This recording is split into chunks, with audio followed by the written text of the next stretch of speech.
A killer tried to remove all evidence of the crime, but in the process created entirely new forensic evidence that almost had investigators stumped, until scientists tried a technique that had never been used in a criminal case, and in doing so, made forensic history.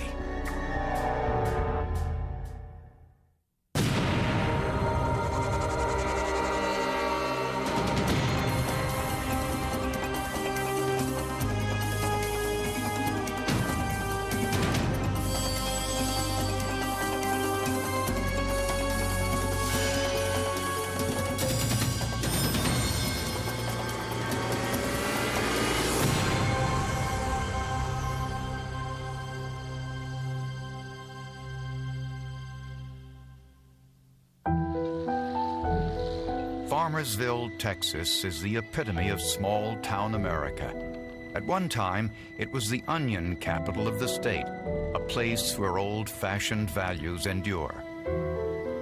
We still have people who will actually tell me, we don't lock our doors, this is Farmersville. 20-year-old Rochelle Tollison was born here, grew up here, and it's where she chose to raise her 6-month-old daughter, Avery. She was a happy person. She had her troubled times just like any other teenager does. She was a great mom. She was a very dedicated mom. Rochelle was going through an unpleasant divorce and lived alone with her daughter close to the center of town. Around 7:30 in the morning on a warm spring day in 2004, Rochelle's mother stopped by to visit. Inside, she found Avery on the bed, alone, but she couldn't find Rochelle. I started calling her name. She didn't answer. I started looking in the closets and under her bed, and I couldn't find her. There were signs that something had happened. The bed was moved, and the headboard had fallen forward. A nightstand was pushed away from the wall. But Rochelle's purse and her car were still there. On the kitchen floor was a possible clue. It was Rochelle's divorce petition, and on it, a large shoe print as if someone had stomped on it.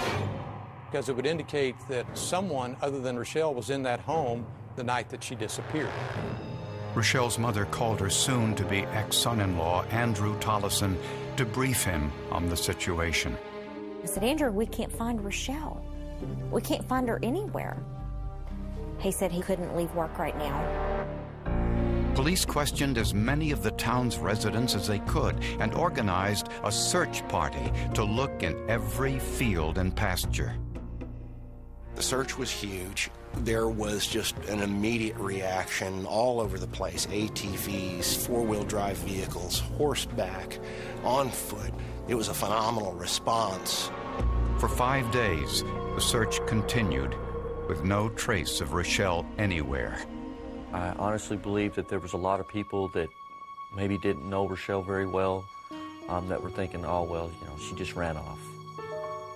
I know her. She just would never leave Avery.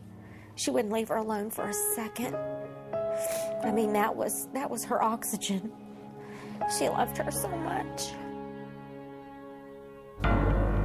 Then, a man hiking on state land about 10 miles from Rochelle's home discovered the charred remains of a young female. Dental records confirmed the victim was Rochelle Tollison.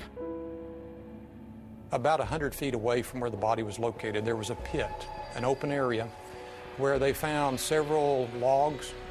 They found an area that appeared to have been burned in. I had spent many hours with her mother, and to have to go back and tell her, we found her body, but you can't see her. You can't identify your daughter.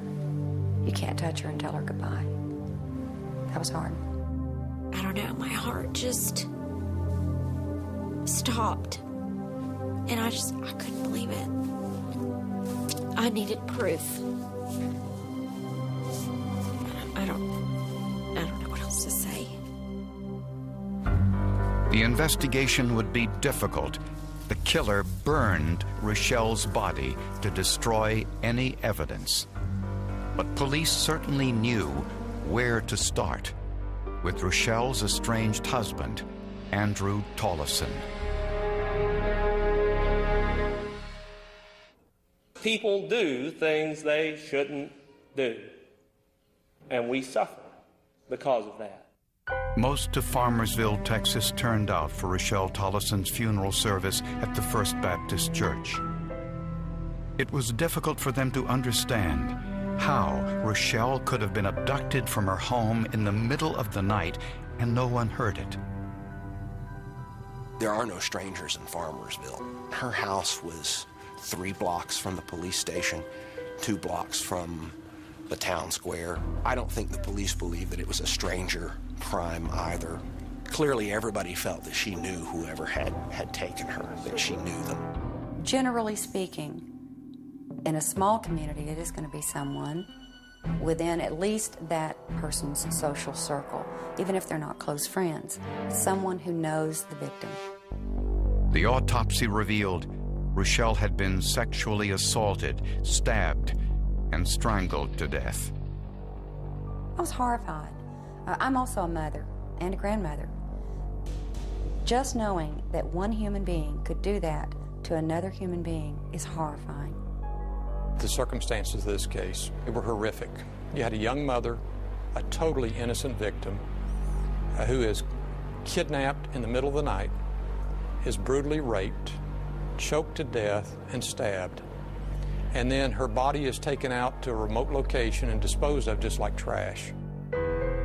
To investigators, the one person with a possible motive was her estranged husband, Andrew, especially since the divorce wasn't his idea. Rochelle just grew up a little faster than Andrew did in the time that they were together. And I think it just split them up. And I think Rochelle just realized, or felt like, I should say, that she wasn't going to get anywhere. And that it was time to move on. Andrew had an alibi for the night of Rochelle's murder. He said he was at a party with friends. One of them drove him home later, and Andrew said he didn't leave his home again until the next morning to go to work.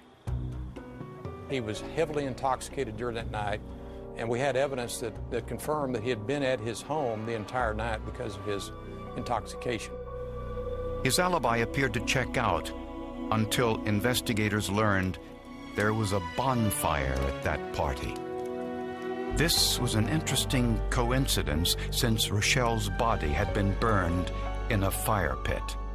So Lieutenant Larry Smart wanted to know if there was any connection between the bonfire and the crime scene.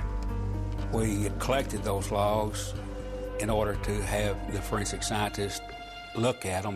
Lieutenant Smart sent the wood samples from the bonfire and the crime scene fire to Dr. Henry Gracino Mayer, an associate professor of geography at the University of Tennessee.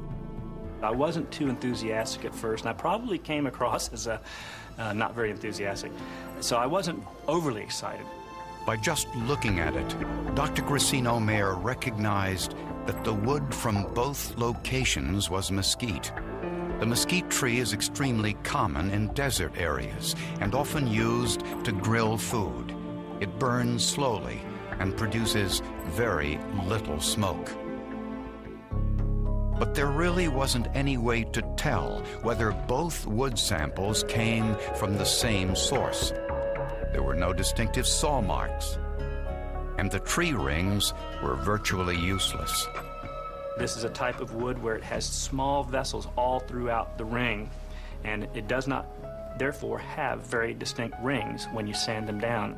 I was really let down. I felt like this was such good evidence for us. But Dr. Gracino Mayer remembered something. A new test he had read about. A test that could identify the chemical fingerprint of the wood. Laser-induced breakdown spectroscopy is actually very young. It hasn't been around for a while, but now it's used by the FBI, it's used in counterterrorism, and you'll learn all this from Dr. Martin. It is an incredible new tool. He sent the wood to Dr. Madavi Martin at the Oak Ridge National Laboratory in Oak Ridge, Tennessee.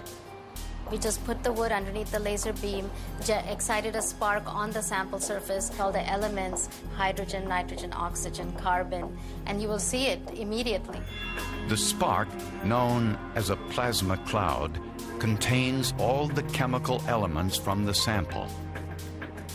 A spectrometer identifies those elements. Most of the elements were typical, but one was not.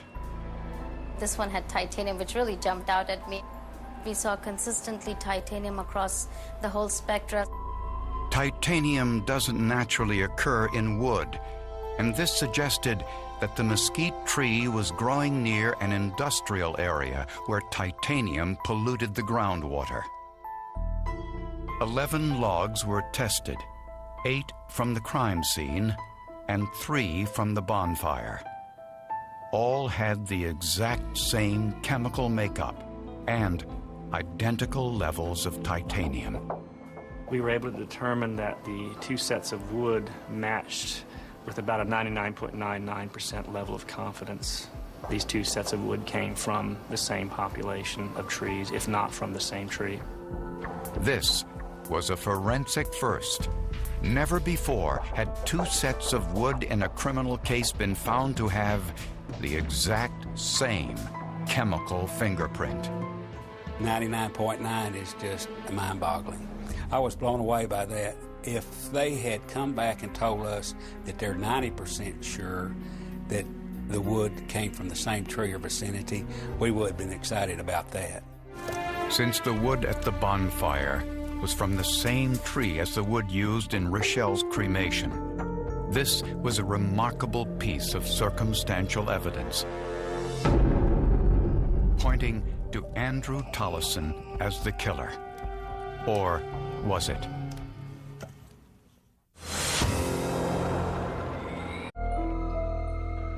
Rochelle Tollison was abducted from her home, apparently by someone she knew, and her burned body was found in a deserted state park. Rochelle's estranged husband, Andrew, was at a bonfire party the night Rochelle was abducted, and wood from the bonfire matched the wood used to burn Rochelle's body. A 99.9% certainty. This evidence was a possible link between Andrew Tollison and the scene of his wife's murder. Whenever someone turns up missing, particularly where there's a divorce involved, everyone's going to be a suspect involving the ex-husband in this case. But that conclusion was premature. Partygoers told investigators that Andrew Tollison had nothing to do with the bonfire. It was someone else who brought the mesquite firewood to the party. It was 21-year-old Moises Mendoza, an air conditioning repairman, and an acquaintance of both Rochelle and Andrew. They went to school together, and as a matter of fact, I even pulled out pictures of Rochelle's elementary, middle school, and as weird as it sounds, he was always in one of her classes. When Rochelle and Andrew separated, friends said Mendoza expressed interest in dating her. I think maybe Moses wanted to be a little closer friend to Rochelle than what Rochelle wanted to be with him. There was no evidence that the two ever dated, but as acquaintances, they often saw one another at parties and social gatherings. All this seemed innocent enough until police looked into Mendoza's past. Moises Mendoza had an extensive criminal background. He had committed 2 aggravated robberies where he had attempted to abduct young women in Dallas, had been unsuccessful. Mendoza was out on bail for one of those crimes when Rochelle disappeared. A search of his home turned up a pair of boots. They were covered in soot and smelled of gasoline. To see whether these boots matched the print found in Rochelle's home, investigators sent them to forensic analyst Michael Villarreal. He made test impressions of the soles and then did a visual comparison with the partial print from Rochelle's house. Once I noticed that there were similarities in the size, shape, and design, I did take a look for specific accidental characteristics and see if the accidental characteristics on the shoe were also present in the partial heel impression. Accidental characteristics result from how a shoe is worn. They are unique to each set of shoes. In this case, the boot print on the divorce decree was remarkably clear, perfect for comparison. Cut marks in the heel of the boot left no doubt. I was able to determine that the submitted shoes, in this case, did make that partial impression to the exclusion of all others. What they found was this: it was an exact match. Police also tested a pair of soot-covered jeans from Mendoza's house. Underneath the soot were tiny blood stains. The DNA profile of the blood matched Rochelle Tolleson. Homicide investigators confronted Mendoza with the forensic evidence. It was like he didn't care. He was detached from the whole situation, had no remorse, was a very cold person. It didn't seem real. I woke up the next day and I was like, man, that seemed like a dream. But I was so scared, and I walked out to the back and I was like, man, this is real. I did this.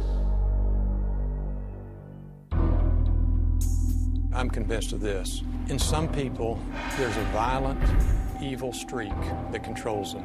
That streak was in Moises Mendoza. He wanted something that night. He was not going to have anyone say no to him. On the night of the crime, prosecutors say Moises Mendoza went to the bonfire party and brought along some mesquite wood to burn. Witnesses said Mendoza was drinking and was angry. He'd gotten crossways with several people at the party. He got crossways with 2 women at the party where he threatened to kill those women, threatened to cut their heads off. He was making all sorts of threats. When Mendoza saw Andrew Tolleson at the party alone, he knew that Rochelle would be at home alone. He left the party around 2 a.m., and the evidence suggests he drove to Rochelle's house.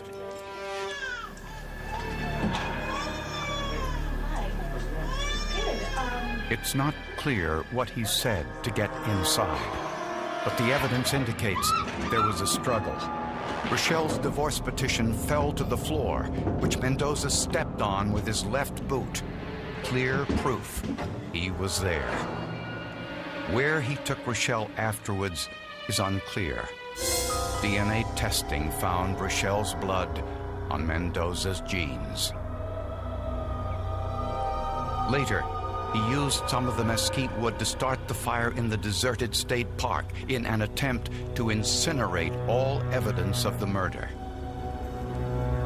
While he may have gotten rid of some forensic evidence, he unwittingly created more, which provided an unmistakable forensic link between Mendoza and the crime scene.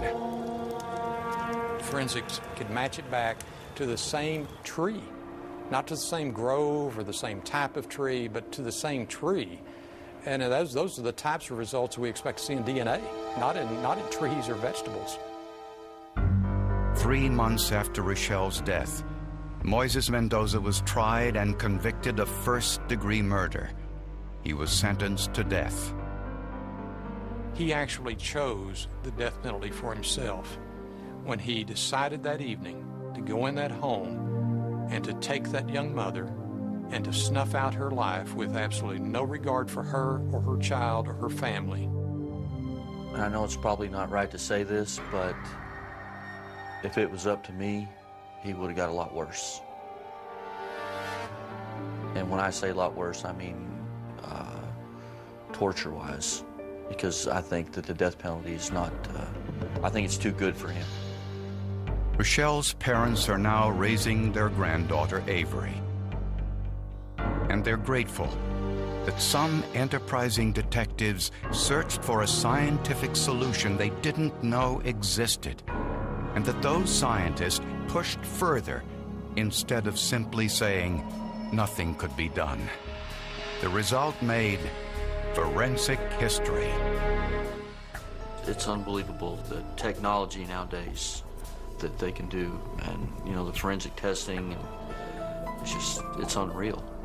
And I think that it probably puts a lot of people's minds at ease, knowing that they can do these types of things. It's just phenomenal what they can do now, and I have tried to convince the younger detectives that they really need to stay in touch with the scientists and on all the new technology that's involved here, because that's going to be the future of law enforcement, is the forensics, if it's not already.